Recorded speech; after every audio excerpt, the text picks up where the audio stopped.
truth, wisdom, empowerment. Urban Family Talk.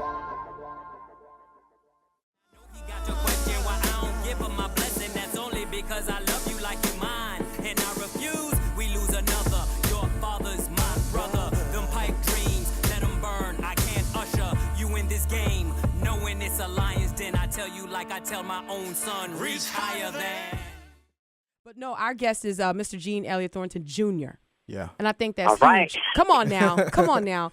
Because I learned so much about you reading Wretched, Pitiful, Poor, Blind, and Naked. And I learned that, man, there's something, that is unique about your upbringing. And it's something to be celebrated and really proud of, as you are, coming from a two-parent family and even having your father's namesake. It's just something so huge. And I want to thank you for taking the time out to be on the show to share your testimony with our listeners to encourage the brethren. Yeah. Definitely, and thank you for having me. I listened to the segment that you had did, and I was like, "Hi, y'all, right on point. You right on point with me, and I appreciate it. Thank you so much." Come on now, come on. See, it's not every day that I Straight talk up. to the hip hop elite and they tell me I'm on point.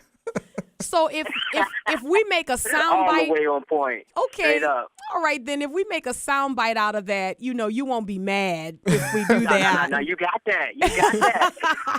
No, That's all thanks. you earned that. Come on now, man. No, I'm excited about you. I'm excited about what you're doing. I'm excited about your stand for Jesus, and really, I want to recommend to our audience to get the book. But my thing is this. Because we don't do like 1930s, like sit down and read books to each other. But this is a page turner. And I was reading it to my husband, and we read 8 chapters in less than an hour. And we were laughing out loud. Then we felt the sorrow and we felt the conviction of the Lord. It was kind of like you took us through this transitional period in your life. And you're so unashamed in this book. I mean, you kind of really bear it all. So I would like for you to kind of, for those who are unfamiliar with your story, as quickly as you can, I know you've got limited time, kind of take us through your conversion experience. Well, one of the things about writing that book is, first of all, I had no aspirations of writing anything. Mm-hmm. And if you even ask my brother, like, I didn't even feel like writing raps. I did because that was my job, Right. But when I wrote that book, all I had to do was retell what happened to me. It was one of the easiest things. Like, I didn't have to try and be creative. I didn't have to try and find words that rhymed. I didn't have to, just embellish or anything. I told what happened to me, and I would have much rather not have, said anything and tell the personal and the intimate and the embarrassing details of my lifestyle. But it was beyond a shadow of a doubt. I knew that I had to share it. Yeah. And I was scared not to. I knew God told me, you have to go back to that same platform that you've been hopping and bopping with, and now you got to tell the other side of it. Wow. So I did that.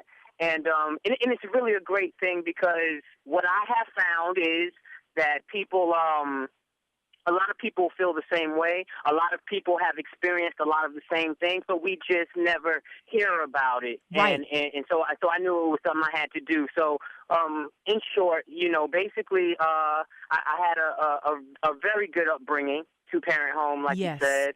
I had the good fortune or misfortune of becoming an entertainer and examining and experiencing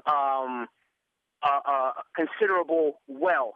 Mm-hmm. And after I did the checks and balances, and after I've seen exactly where the wealth was leading me, where it had taken me, I come to the conclusion that it never meant me any good. And in fact, and please, if I could just be clear, I'm not condemning people who are wealthy. I'm not condemning art. I'm not condemning anybody. Come on. That's not my job. All I'm doing is telling my story. That's right. And That's right. what I just found to be so profound is that the things that I wanted, the things that I fought for, the things that I went hard trying to get these things were out to destroy me.